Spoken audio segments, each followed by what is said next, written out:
Bienvenidos nuevamente a nuestro programa estelar Hablemos de la Biblia. Es una gran bendición que tú estés con nosotros. Realmente Dios es bueno en todo momento. Dios bueno es. Dios es bueno en todo momento y en cada momento Él quiere impartirnos su gracia. Para esta ocasión, el tema que estaré disertando lleva por título ¿Cómo testificar de Jesucristo? Como habrás advertido, estaremos tocando el tópico de la testificación. No obstante, antes de comenzar nuestro estudio, vamos a pedir la iluminación del Santo Espíritu. Vamos a orar. Padre nuestro que estás en el cielo, santificado sea tu nombre. Señor, que al leer tu palabra, que al abrir tu palabra, tu Espíritu Santo, la tercera persona de la divinidad, pueda impresionar nuestras mentes, pueda preparar nuestro corazón para que podamos ser receptivos, que nuestro corazón pueda ser un terreno fértil a la voz de tu Espíritu Santo. Asístenos con tu presencia, bendícenos, que tu palabra pueda correr y ser glorificada. En el nombre de Jesús, amén. Cuando hablamos de testificación, estamos hablando de algunos actos. Así, por ejemplo, la testificación incluye la confesión. También incluye el hecho de hablar y no callar. De cierta manera, incluye también lo que tiene que ver con convencer, todo de acuerdo con la palabra del Señor y con la asistencia del Santo Espíritu. Y finalmente, testificación tiene que ver con humillación, con el hecho de ser humildes ante Dios. El personaje en cuestión de quien estaremos hablando es Juan el Bautista. Juan el profeta del Señor, el heraldo que anunció y que preparó la venida del Mesías cuando hizo su incursión en este mundo hace ya un poco más de 2000 años atrás. Y la verdad que iremos paso a paso tratando de estudiar la vida del profeta Juan el Bautista. En la primera parte de nuestro estudio veremos que testificar es confesar y no negar. Y para ello vamos a ir al libro de San Juan, Evangelio de San Juan. Estaremos en el capítulo 1 y leeremos versículos 19 al 21. Libro de San Juan, capítulo 1, versículos 19 al 21. Testimonio de Juan Bautista. Este es el testimonio de Juan cuando los judíos enviaron de Jerusalén sacerdotes y levitas a preguntarle: ¿quién eres tú? Él confesó y no negó. Confesó: yo no soy el Cristo. Y le preguntaron: ¿qué pues? ¿Eres tú Elías? Dijo: no soy. ¿Eres tú el profeta? Y respondió: no. ¿Quién eres tú? Podemos decir que en última instancia esta pregunta tiene una connotación filosófica. Tiene que ver realmente con quién él pensaba que era. De hecho, el escritor sudamericano Jorge Luis Borges escribió lo siguiente: cualquier destino, por largo y complicado que sea, consta en realidad de un solo momento, el momento mismo en que el hombre sabe para siempre quién es. De hecho, es una pregunta existencial, pero está lleno de mucho significado. El filósofo y psicólogo William James dijo que cuando te encuentras con alguien, en realidad es una reunión de 6 personas. Veamos cómo lo explica William James. Él dice que estas personas son las siguientes: las que cada uno piensa que son, lo que cada uno piensa del otro y finalmente lo que en realidad cada uno de ellos es. De estas 6, quizá la más intrigante, la más difícil, la más compleja, son las últimas 2, que tiene que ver con quién realmente somos, quién realmente soy yo. Es lo más difícil, pues realmente definir nuestra propia identidad es algo muy complicado. A un periodista de la BBC Mundo le hicieron la siguiente pregunta: ¿quién eres?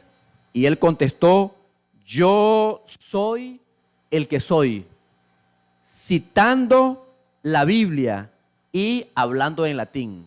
De tal manera que él dijo en lengua latina: ego sum qui sum, yo soy el que soy. Es interesante notar que dice la palabra del Señor que del Sanedrín enviaron a levitas y a sacerdotes a preguntarle a Juan el Bautista: ¿quién eres tú? Fue la pregunta que se le formuló a Juan en busca de una respuesta, pues el Sanedrín tenía una gran preocupación. De hecho, el ministerio de Juan el Bautista había comenzado cerca de Betábara. Ese lugar era un lugar muy conocido en ese tiempo. Dice la palabra del Señor: estas cosas sucedieron en Betábara, al otro lado del Jordán, donde Juan estaba bautizando.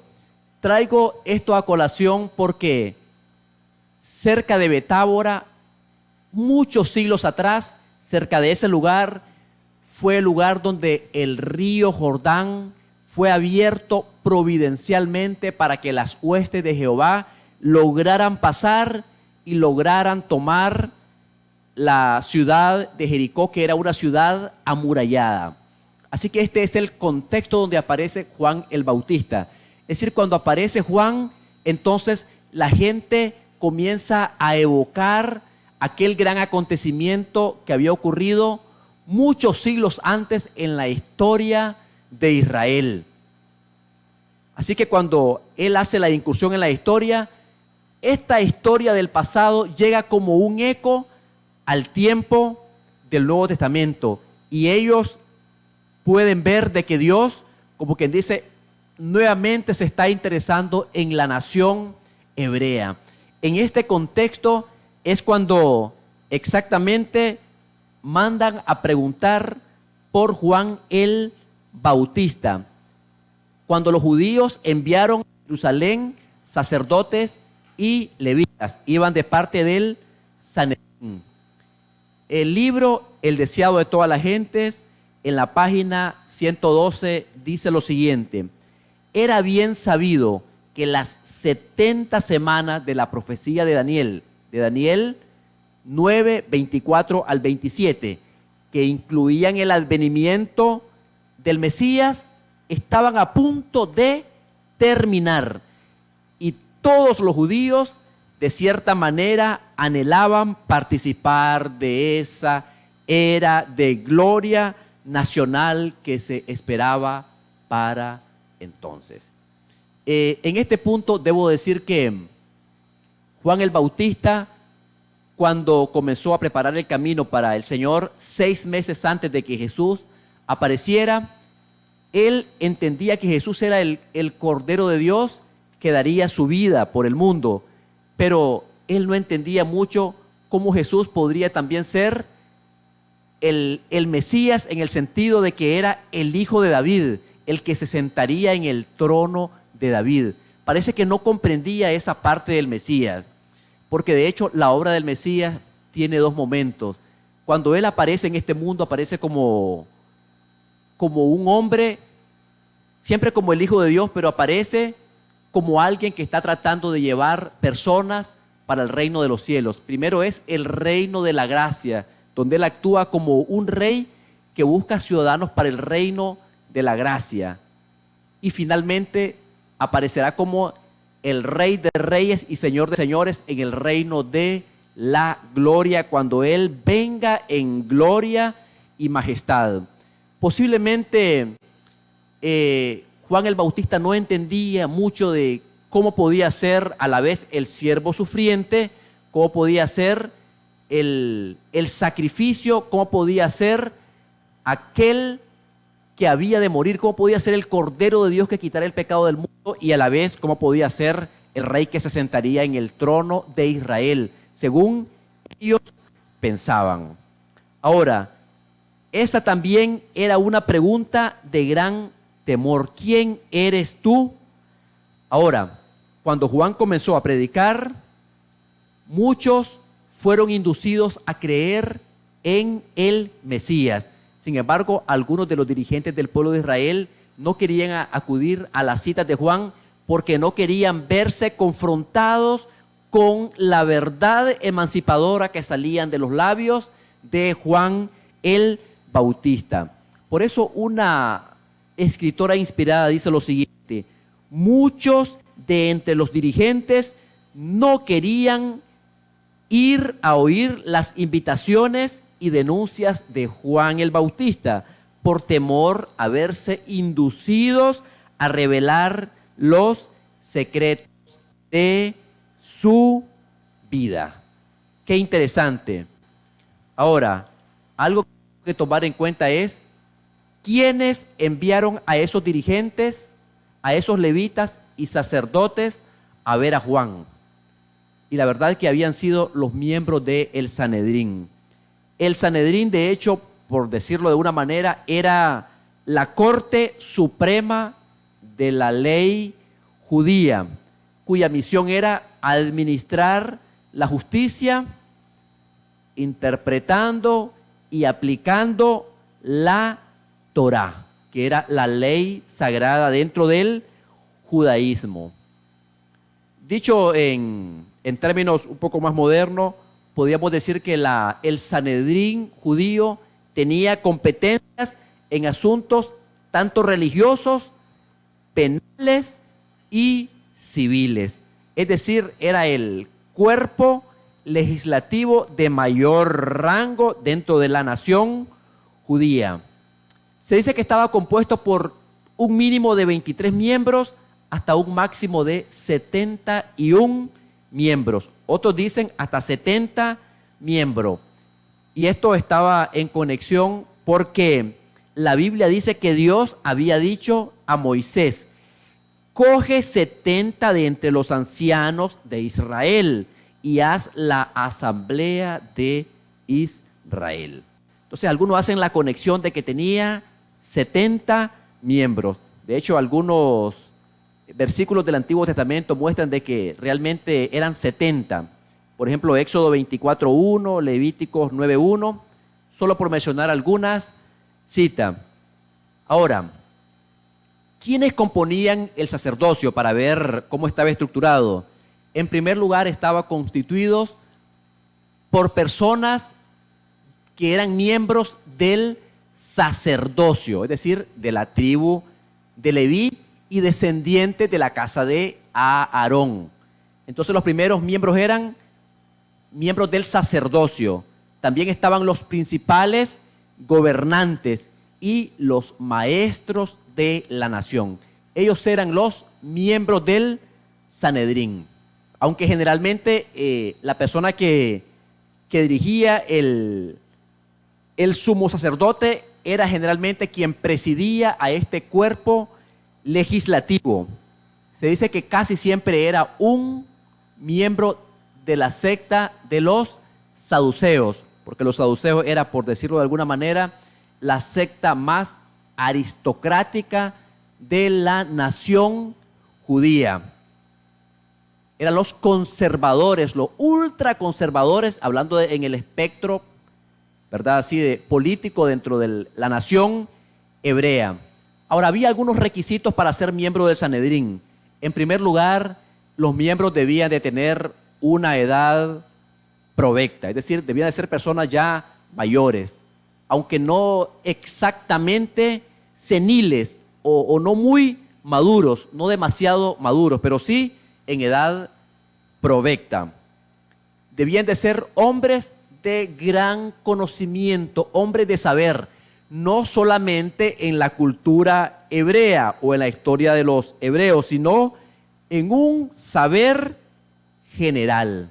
En otras palabras, debían de ser personas con gran conocimiento, debían de saber algo de filosofía, debían de saber algo de humanidades, es decir, debían de ser personas como una especie de un gran literato o un doctor en humanidades. Debían de ser personas muy intelectuales y también no sin importancia, debían de ser sin defecto físico. Debían de ser también hombres casados y además debían ya de ser padres de familia, porque se consideraba que al ser padre de familia había mayor probabilidad de que fueran más humanos y más considerados. Se dice que ellos tenían su reunión en un anexo del santuario de Jerusalén. Entonces fue el Sanedrín quien envió a esas personas a preguntar a Juan quién era. Pero la palabra del Señor dice que Juan confesó y no negó.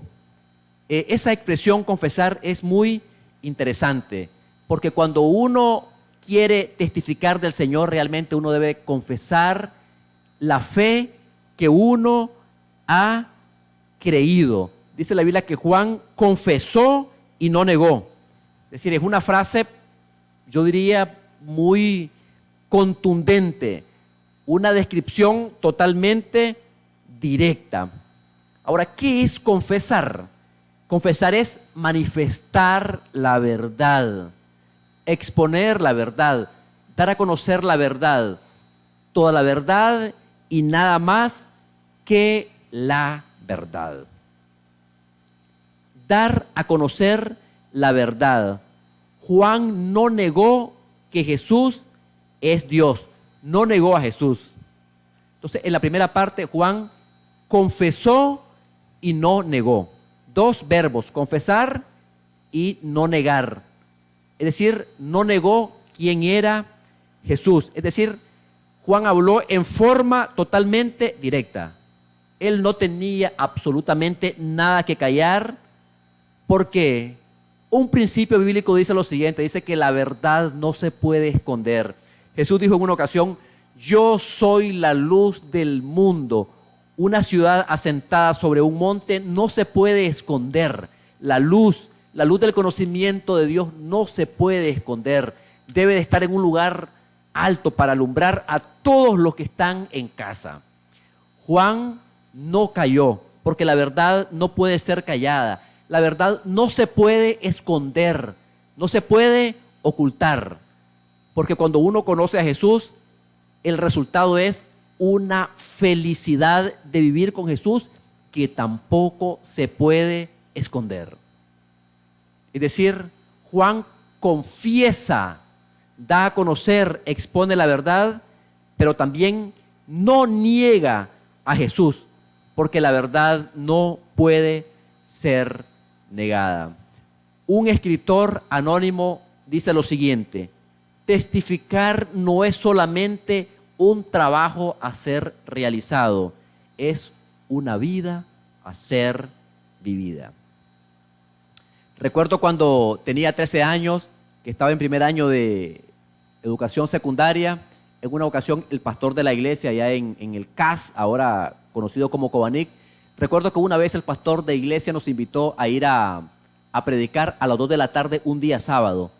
Y nosotros fuimos con la fe de Jesús, con la Biblia, y el pastor nos llevó a un lugar y nosotros íbamos listos para dar algún estudio bíblico. Y qué extraño que el pastor no nos puso a dar ningún estudio bíblico.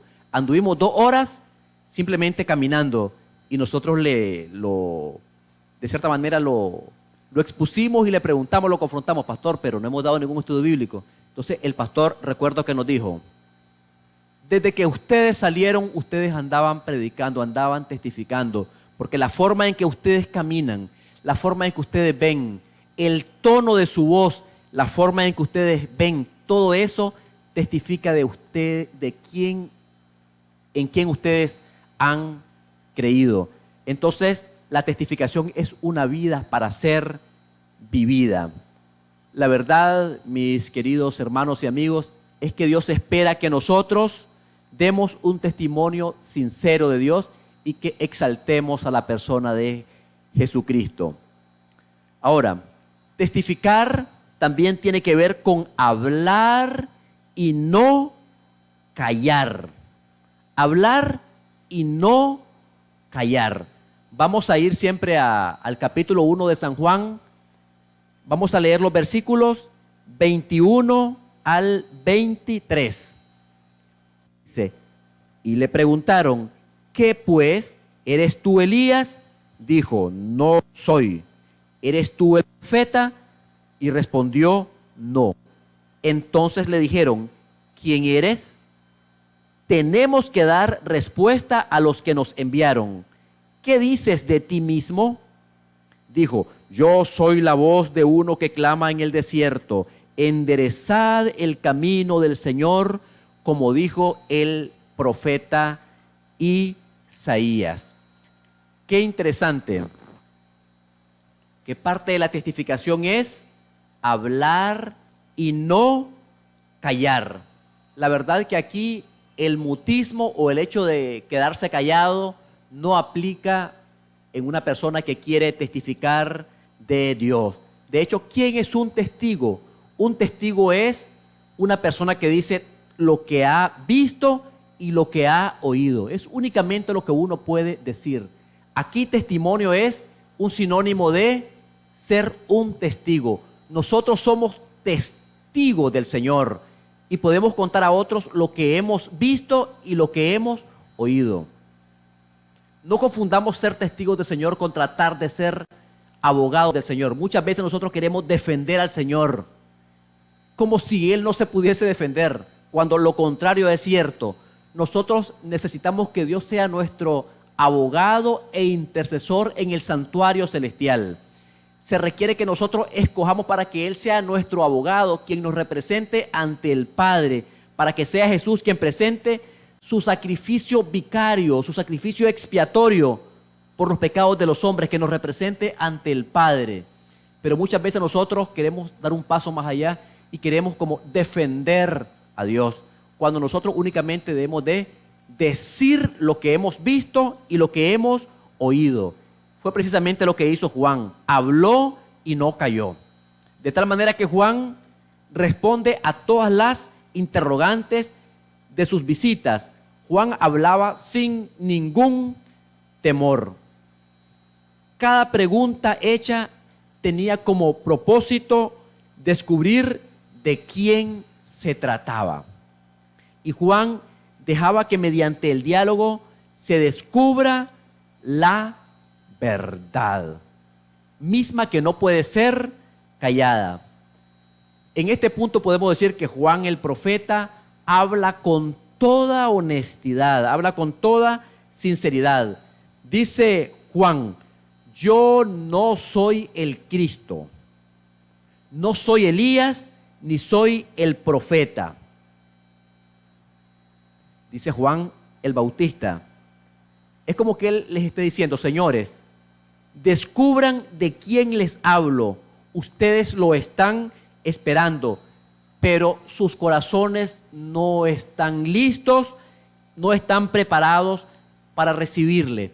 Por eso, en este contexto, Juan increpa a los que le hacen la pregunta, los confronta y les dice, yo soy la voz de uno que clama en el desierto, enderezad el camino del Señor, como dice el profeta Isaías.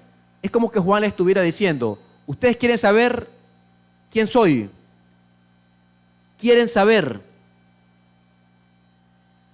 Ustedes lo están esperando, ustedes están esperando al Mesías, pero sus corazones no están preparados, no están listos. Enderezad vosotros el camino, enderecen sus vidas.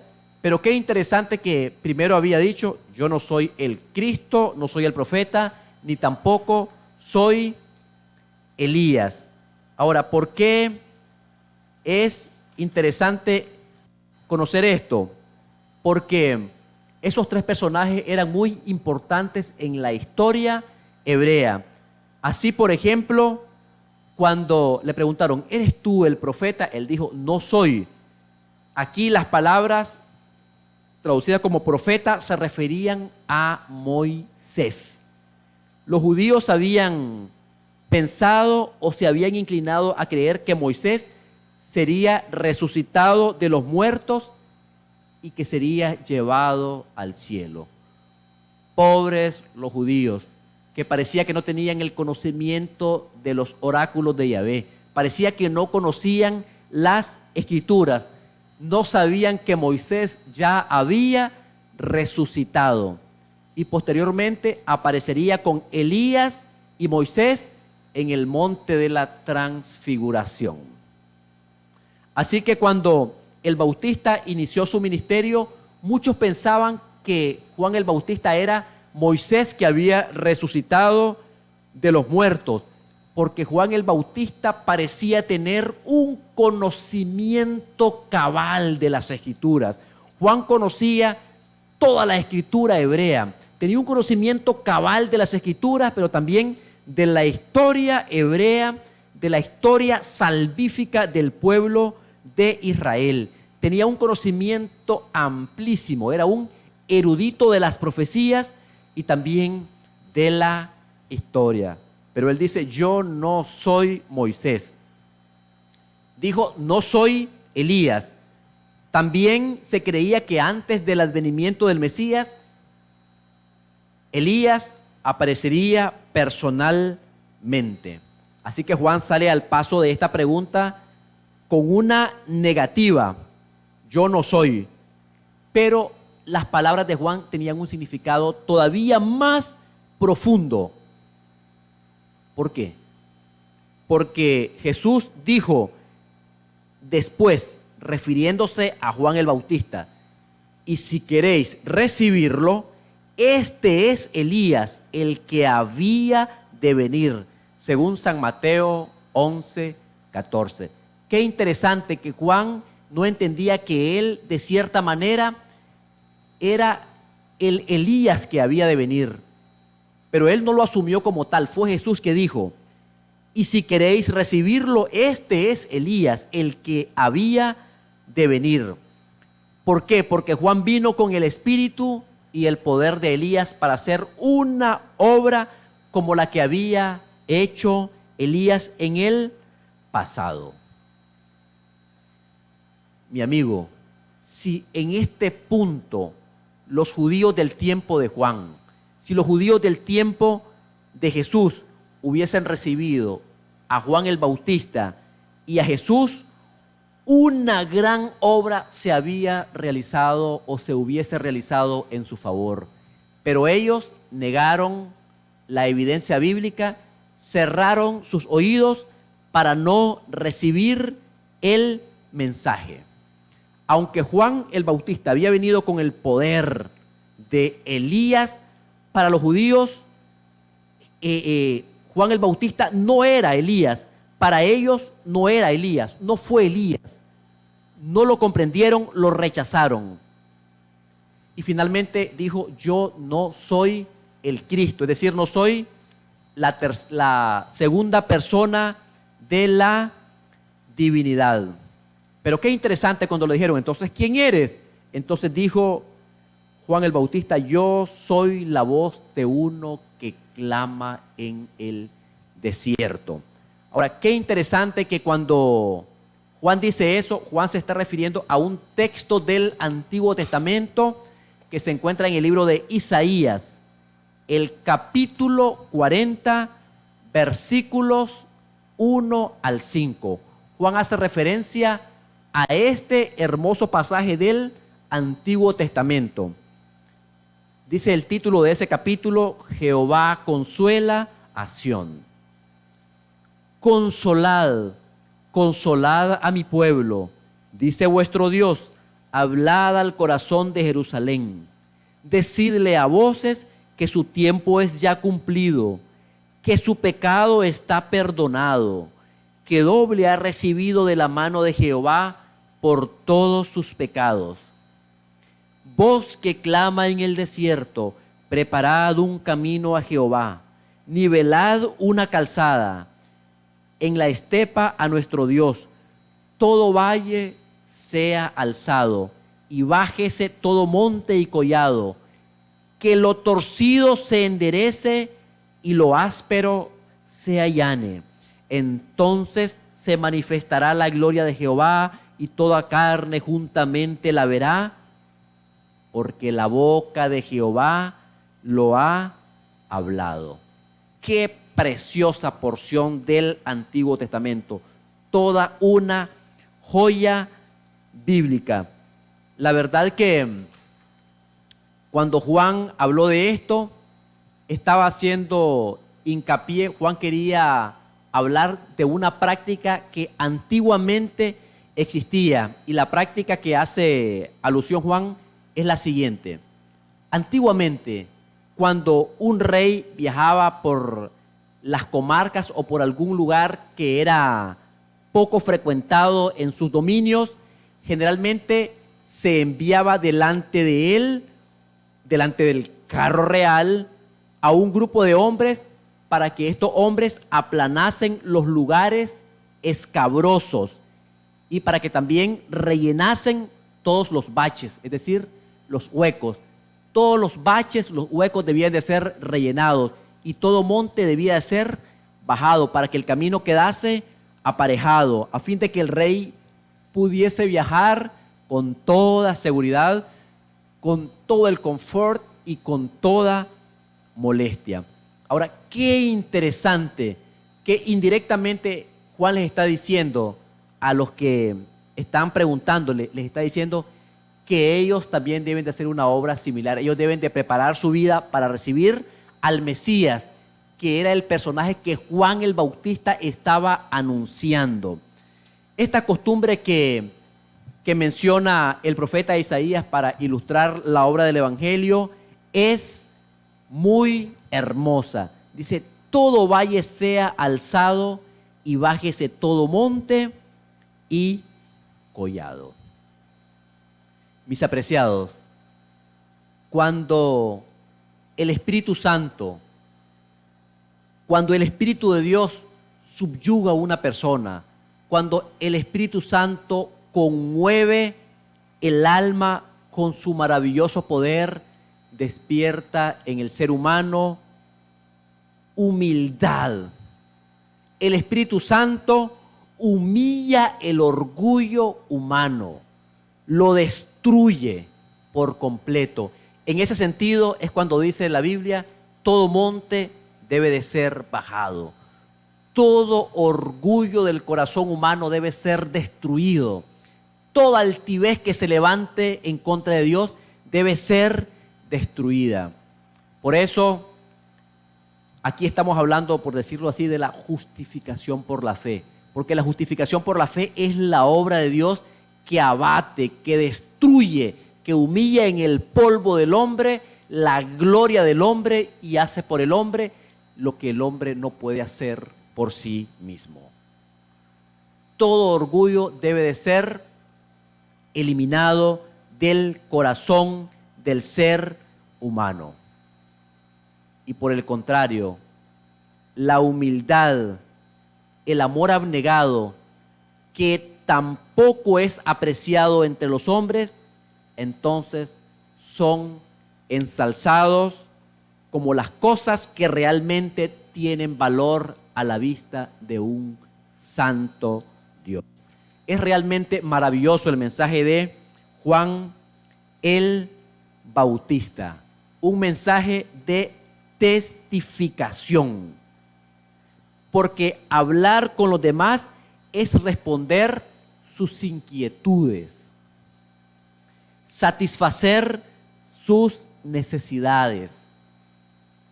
Testificar es permitir que mediante el diálogo con las demás personas la verdad pueda ser descubierta. Pero ¿cómo escucharán si nadie les habla? Testificar es responder inquietudes, satisfacer necesidades de las demás personas. Es exponer la verdad. Pero ¿cómo alguien puede escuchar si nadie les habla? El libro de Romanos habla acerca de esto en el capítulo 10, versículos del 8 al 10. Libro de Romanos, capítulo 10, versículos 8 al 10. Pero, ¿qué dice? Cerca de ti está la palabra, en tu boca y en tu corazón. Esta es la palabra de fe que predicamos. Si confiesas con tu boca que Jesús es el Señor y crees en tu corazón que Dios lo levantó de entre los muertos, serás salvo. Porque con el corazón se cree para justicia, pero con la boca se confiesa para salvación. Versículo 14. ¿Cómo pues invocarán a aquel en el cual no han creído? ¿Y cómo creerán en aquel de quien no han oído? ¿Y cómo oirán sin haber quien les predique? Qué tremenda responsabilidad. ¿Cómo pueden creer si nadie les predica? En este sentido, Juan el Bautista es un ejemplo de testificación. Pero también testificar es convencer con la ayuda del Espíritu Santo y no convertir. Vamos al libro de Juan, el capítulo 1, el versículo 25. Y le preguntaron diciendo, ¿por qué pues bautizas si tú no eres el Cristo, ni Elías, ni el profeta? ¿Por qué tú bautizas? Si no eres el Cristo, ¿por qué bautizas? En otras palabras, le estaban diciendo, ¿con qué autoridad haces estas cosas? ¿Por qué bautizas? ¿Por qué profetizas? ¿Por qué predicas? ¿Por qué? ¿Bajo qué autoridad? Es como que Juan estuviera diciendo, yo simplemente hago mi parte. Yo bautizo. Yo lo que hago es llevar a la gente al conocimiento de Jesús. Llevo a la gente al conocimiento de la gloria de Dios. Los llevo a la persona más maravillosa que existe. No rehúyo a mi responsabilidad. La verdad es que Juan no podía hacer otra cosa que hablar y confesar a Jesús. Y él, cuando lo hacía, profundizaba en el mensaje de Jesucristo en la mente de las personas. Juan testificaba cuando Juan sembraba la buena semilla en la buena tierra. Juan testificaba cuando cuidaba que la verdad se mantuviera pura en la gente que vivía en confusión. Juan predicaba cuando llevaba a la gente a un compromiso con Dios, no a un compromiso sutil, sino a un compromiso con Dios. De tal punto que esta vida de Juan, esta obra de Juan, reavivaba a las personas, producía un reavivamiento en su corazón.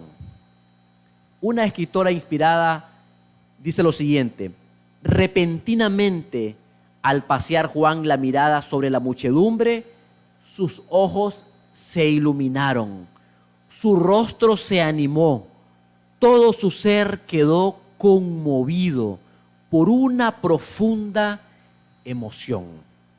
Con la mano extendida, Juan exclamó: yo bautizo con agua, pero en medio de vosotros está uno a quien no conocéis, el mismo que viene después de mí, a quien yo no soy digno de desatar la correa de su zapato.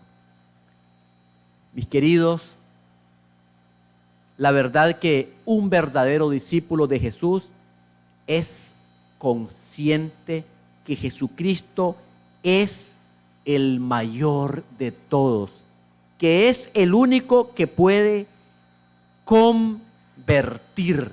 Él es el único. Un verdadero discípulo debe saber que Jesús es más que cualquiera de nosotros, es el mayor, es el más grande al cual nosotros dirigimos a cada uno de nuestros seguidores. Llevamos a las personas al conocimiento de la gloria del Señor.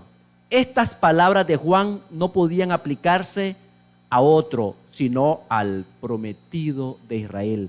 Cuando Juan dijo, después de mí viene uno después de mí, que es antes de mí, a quien yo no soy digno de desatar la correa de su zapato. Evidentemente Juan no estaba hablando de sí, Juan estaba hablando de el Mesías prometido. Está hablando de aquel Mesías que Israel había esperado por tanto tiempo. Solo que algunos no lo recibieron, porque cuando Jesús apareció en ocasión de su bautismo, Jesús apareció transfigurado, Jesús apareció con la gloria de Dios. Muchos que lo vieron cuando Jesús fue bautizado pudieron ver de que prácticamente estaba transfigurado y la gloria de Dios se hacía visible en él. Y escucharon aquellas palabras cuando dijeron del cielo, este es mi Hijo amado en quien tengo contentamiento. Pero después Jesús aparece, ya no con la gloria que había estado, sino que aparece como un ser humano, como un ser humilde, sin frac, sin condecoraciones, un ser humano, un ser humilde, una persona pobre, al cual muchos no querían aceptar. Y finalmente, testificar es humillación y no exaltación propia. Qué interesante cuando Juan el Bautista dijo lo siguiente: yo bautizo con agua, pero en medio de vosotros está uno a quien no conocéis, el mismo que viene después de mí, a quien no soy digno de desatar la correa de su zapato. La persona que era encargada de desatar la correa de los zapatos era exactamente el siervo. Aquí Juan está actuando con toda humillación. Aquí Juan se humilla y dice: Juan, yo no soy digno ni siquiera de desatar la correa de su zapato. Y quien ataba o desataba la correa de su amo era el siervo. Aquí Juan incluso va más allá de un siervo y reconoce que Dios es grande sobremanera. Juan se humilla. Testificar es humillación y no exaltación propia.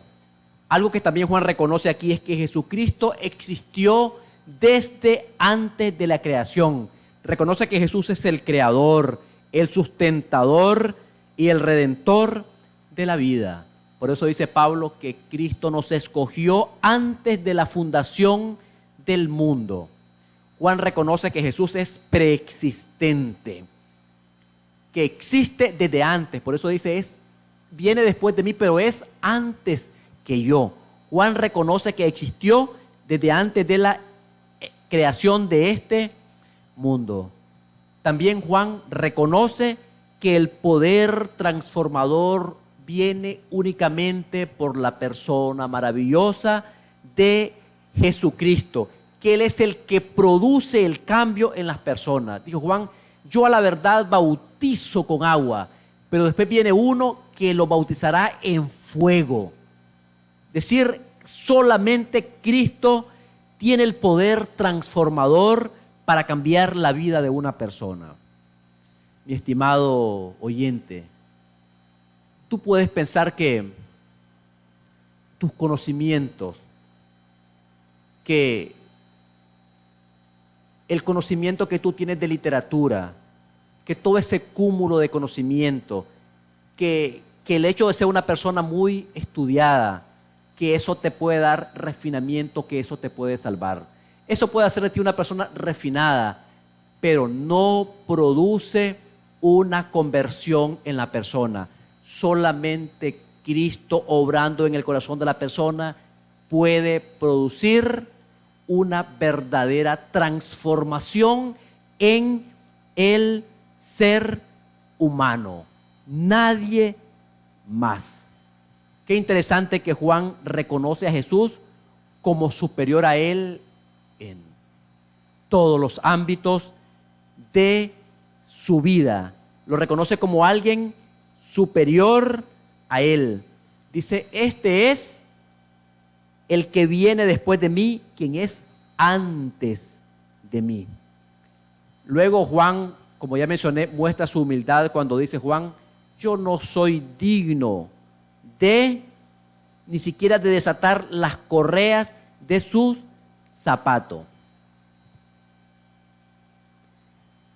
Más o menos la actuación de Juan, la actitud de Juan en esta ocasión fue la misma actitud que tuvo Juan algunos instantes o algunos momentos anteriores cuando llegó Jesús para ser bautizado por Juan el Bautista. Fue básicamente esta misma actitud de humildad cuando en el capítulo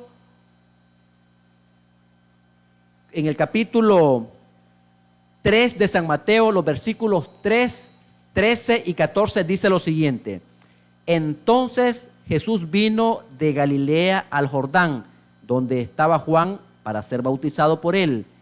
Pero Juan se le oponía diciendo, yo necesito ser bautizado por ti, y tú acudes a mí. Otra versión dice, y tú vienes a mí. Es la misma actitud que Juan toma en este caso cuando dice, yo no soy digno de desatar la correa de sus zapatos.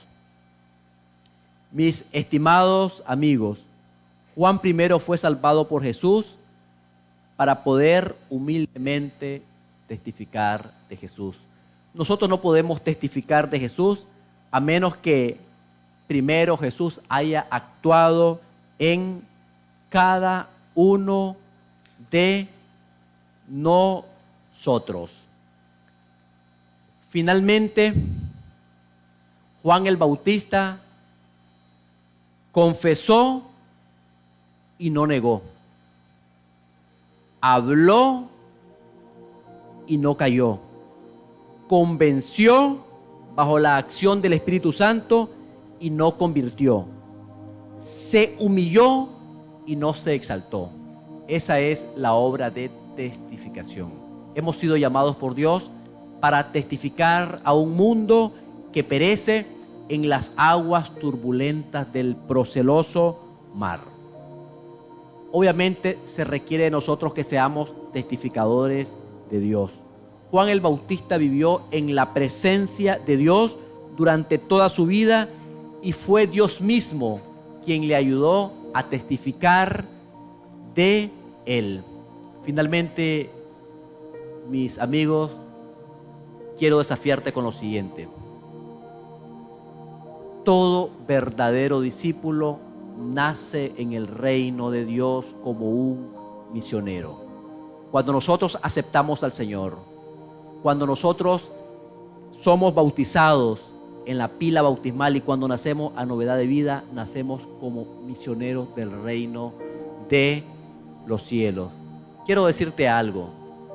Posiblemente los hombres puedan desafiar, puedan combatir nuestra lógica, posiblemente puedan combatir nuestros argumentos bíblicos, posiblemente puedan desafiar nuestros conocimientos, puedan incluso resistir nuestras súplicas, nuestros llamados a aceptar al Señor. Pero una vida transformada por la acción del Espíritu Santo, una vida de amor desinteresado, una vida que ha vivido bajo la sombra del Altísimo, bajo la sombra del Omnipotente, es un argumento que no puede ser controvertido, que no puede contradecirse por nadie. Una vida caracterizada por la acción del Espíritu Santo, una vida consecuente, caracterizada por la mansedumbre de Cristo, es un poder transformador en el mundo. Finalmente, mis amigos, Dios podía haber utilizado a los ángeles para que expongan estas verdades. Dios podía haberlo hecho sin nuestra ayuda, pero para que nosotros podamos desarrollar un carácter semejante al de Cristo, el Señor nos ha hecho partícipes de esta obra. Ha puesto delante de nosotros esta gran oportunidad. Te insto, mis amigos, mis hermanos de iglesia, mi amigo, para que tú también puedas testificar de la gloria de Dios. Tú puedes contar a otro de todas las maravillas, de todo lo que has visto y has oído, y de esa manera seremos partícipes de las labores a favor de la redención. Vamos a orar. Padre nuestro que estás en el cielo, santificado sea tu nombre. Gracias, Señor, por tu palabra, Señor. Gracias porque tu palabra, Señor, ha sido expuesta. Gracias porque hemos estudiado tu palabra, Señor, este libro maravilloso. Gracias por el ejemplo de Juan el Bautista, pero gracias, Señor, por el ejemplo más sublime de todos, el ejemplo de Cristo Jesús, que vino a testificar a este mundo. Dejó los atrios celestiales, dejó el cetro en las manos de su Padre y vino a este frío y oscuro mundo para alcanzarnos, para buscarnos y para darnos vida en abundancia, Señor. Es nuestro privilegio, Padre, ser partícipe de esta obra y poder ser transmisores a otros, Señor, de esta verdad que no podemos callar. Gracias porque nos has constituido, Señor, en un canal de bendición para otros, Señor. Que tu obra sea hecha en nosotros, Señor. En el nombre de Jesús, amén. Que el Señor te bendiga y te guarde grandemente en esta ocasión. Es mi deseo y oración.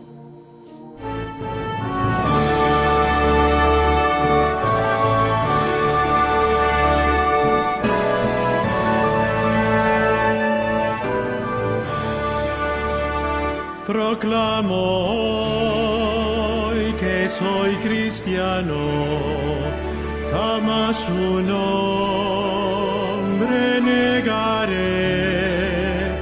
Proclamo hoy que soy cristiano, con Jesucristo doquiera iré. Proclamo hoy que es poderoso, formo en mi alma un nuevo ser. Fía en él que a todos salva, murió por mí, sí, también por ti.